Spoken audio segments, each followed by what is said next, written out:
يا رب، إن في صوتي دعاء، وفي قلبي أمنية، وفي كياني ثقة بك، وفي شعوري راحة نفس، لأنني على يقين بمقدرتك وعطفك، بأنك ستأخذني لحياة أفضل.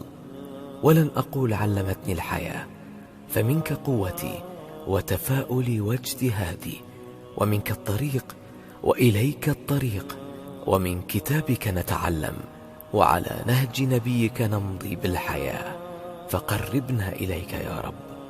إلهي، بيدك الأمر كله، علمني أن أتنازل، وأن أسامح، وأن أتقاضى، ولا تجعلني سببا لضيق أحد. اللهم سخر لي من يكون لي عونا على ما أريد وما لا أريد من أمور الدنيا وأمور الآخرة.